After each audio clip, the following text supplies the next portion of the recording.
Aujourd'hui, nous allons voir une leçon qui s'appelle « Je sais respecter le rythme des groupes de souffle, groupes de sens ». En 1, la première chose que je dois faire, c'est je lis la phrase ou le texte. J'observe bien, je regarde bien la ponctuation. Quand il y a une virgule, on fait une pause courte. Et quand il y a un point, on fait une pause longue entre deux phrases. Si il y a une longue phrase et qu'il n'y a pas de ponctuation, eh bien je peux quand même faire une pause moi-même. Imaginons, l'énorme chien de mon père court vers moi. Là, j'ai fait une petite pause alors qu'il n'y a pas forcément de virgule dans le texte, quand la phrase est bien longue. En 2, j'aménage le texte ou la phrase, c'est-à-dire que quand j'ai une virgule, je mets une barre comme ça pour marquer la courte pause. Et je mets 2 barres quand il y a un point pour marquer la pause plus longue. Et si jamais il y a des longues phrases où il n'y a pas de ponctuation, eh ben, j'essaye comme ça de trouver les petites pauses que je peux faire. C'est une possibilité aussi de mettre les groupes de souffle sur une ligne différente. Par exemple, si je dis « Les amis de Louise arrivent à la gare ». Là, je n'ai pas de ponctuation autre que mon point.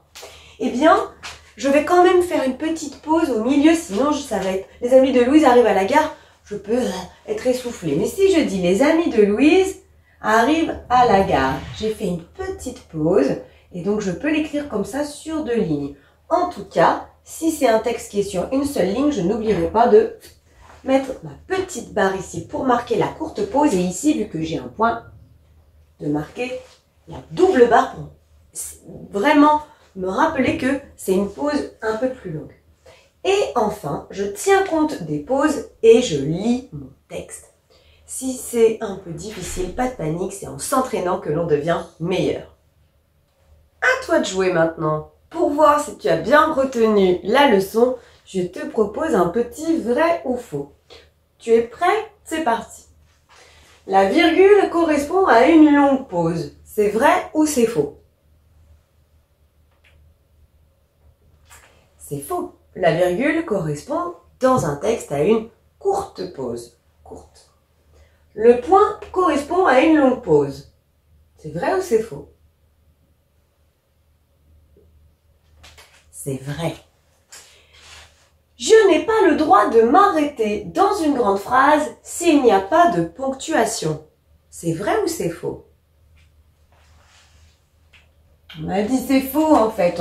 On a le droit de faire des petites pauses. C'est juste qu'on les fait pas vraiment n'importe où. Si c'est le grand chien arrive vers moi, je ne vais pas dire le grand chien arrive vers moi. Donc j'essaye de faire attention au sens quand même pour pas séparer les mots qui doivent rester ensemble. Et enfin, je peux mettre soit une barre, soit une double barre pour m'aider au moment de la lecture. Comme ça, je sais s'il y a une virgule, s'il y a une courte pause ou s'il y a 2 points s'il y a 2 barres quand il y a un point. Comme ça, je sais que je dois faire une longue pause. Est-ce que j'ai le droit de faire ça dans mon texte? C'est vrai, on a le droit de faire ça pour s'aider à lire et pour bien rendre plus claires les pauses. Si c'est encore un peu compliqué, n'hésite pas à pratiquer avec les exercices en ligne et n'hésite pas à lire les histoires que tu aimes. En tout cas, j'espère que c'est plus clair. À bientôt. Maintenant que tu as tout compris, entraîne-toi en faisant les exercices ci-dessous.